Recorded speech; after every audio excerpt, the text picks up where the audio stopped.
Mike Cormier of the band FMP, also known as Forward Momentum Prophecy. We're a death metal band out of Central Maine. I've landed at a gig with another band, and I just wanted to go over with you the simple beats and techniques that I use to get into the band. This band is called the Zach Daniels Band, out of Topsom, Maine. Mostly play Lewis and Auburn area. And they mostly play classic rock, and so I've had to adjust my playing and do different techniques than normal in order to get the gig. And so I'm going to go over just three simple beats and one semi-simple beat that I've learned and that were useful during the audition, and simple techniques that helped me, play the style correctly and get the gig. Alright, so this first beat is basically the simplest beat in rock. It is the bass drum on the 1 and the 3, so the downbeats, a snare on the 2 and the 4, and you play eighth notes on the hi-hat, so 1 and 2 and 3 and 4 and it's the most common beat, and you should play it a lot so you can change up your dynamics on it and change up the way you play it. I'm going to loop it for about a minute for you.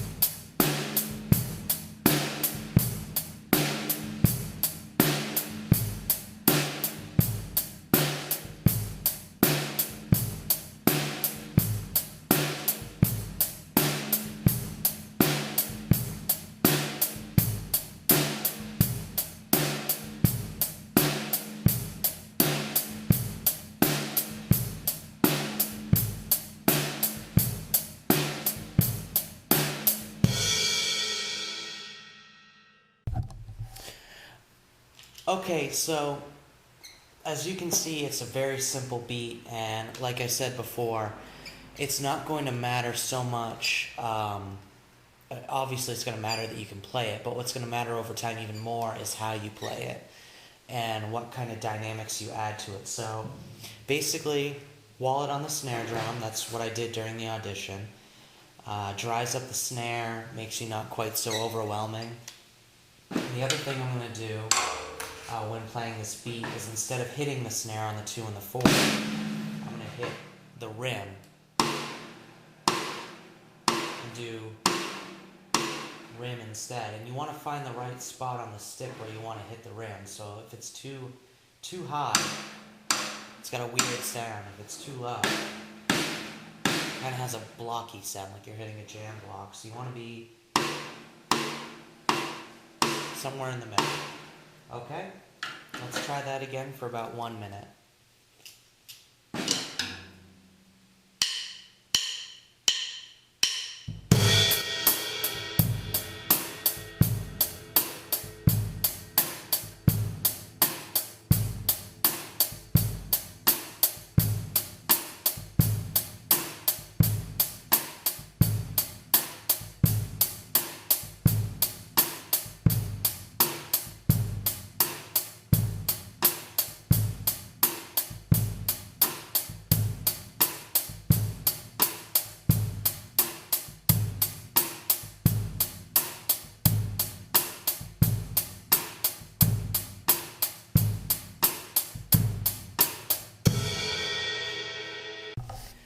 Okay, so basically that was so you could see the difference in dynamics going on.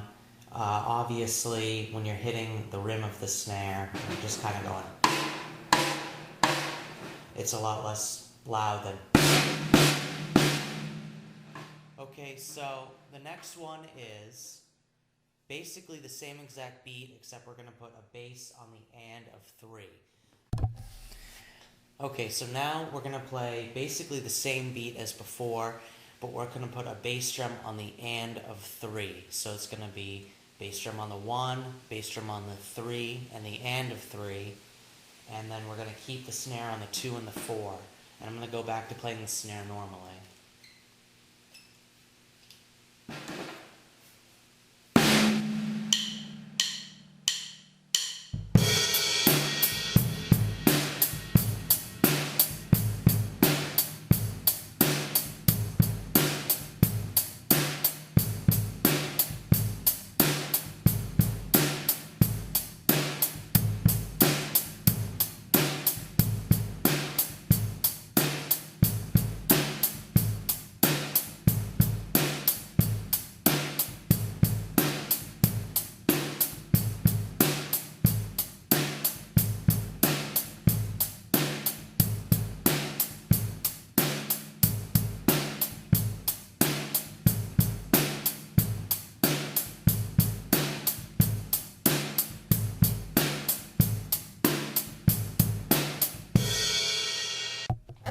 Okay, so basically it's bass drum on the downbeats, snare drum on the backbeats, you know, the 2 and the 4, bass drum on the 1 and the 3. This one we're going to leave out the bass drum on the 3, and instead we're going to put it on the and of 3. So we end up having a bass drum hit just before the snare on the 4. This one's a little more syncopated.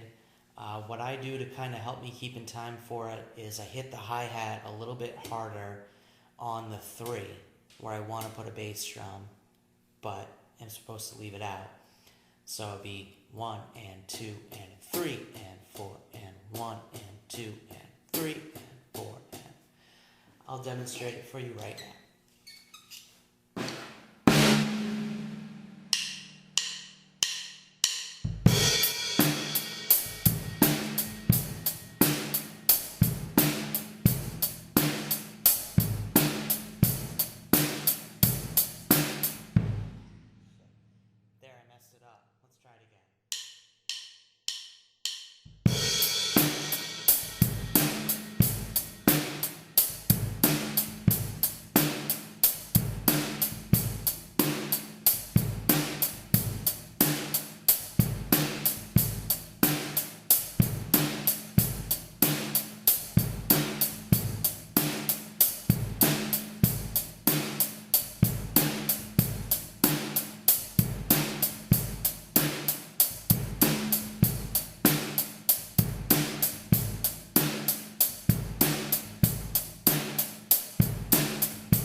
Okay, so, you know, those are kind of your bread and butter drum beats. A lot of times when I was in the audition and I didn't know the song that well, if I went with one of those 3 beats, I was good.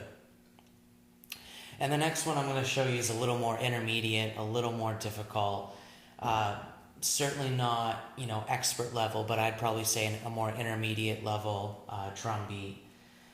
It's accented. It's basically, you know, you still have the bass drum on the 1, you still have the snare on the 2, but then you're going to put a snare on the ah of 2. So now you've got to count out 16th notes. So 1E and 2E and ah. Then you have a hi-hat on the 3, but no bass drum on the 3. But you have a bass drum on the and of 3, just like the beat we played before. And then a snare shot on the 4, a normal snare shot. So basically it's almost identical to the beat we just played, except that we're putting a snare just before beat 3. So if you were playing with a click track, the snare would almost sound like it was on with the 3, but just a tiny bit before. And that's really how you can know that you're staying in time. It's not on the 3, it's just before the 3. Okay? I'll demonstrate it for you right now.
Okay, so there you have it. Basically, 4 beats that I went over. 3 of them very simple.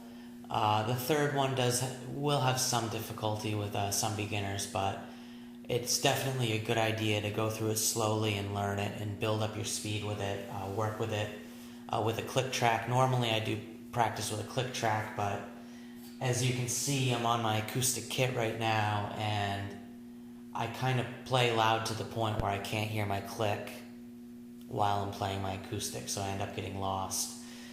Definitely a good idea, though, to get an electronic drum kit, with a click track built in, and work with it every single day. I'd say at least 20 minutes. And if you're gonna work on drums for only 20 minutes, let's say you got 20 minutes of spare time before work, I would suggest working on one beat or one solo or one fill concept the entire time. Don't keep moving around and skipping ahead and going back and forth. Just really focus on one thing and try to master it and get better at it in that 20 minutes. So a lot of looping is a good thing. Okay, so I guess I'm going to end my lesson with a drum solo, and thank you for watching.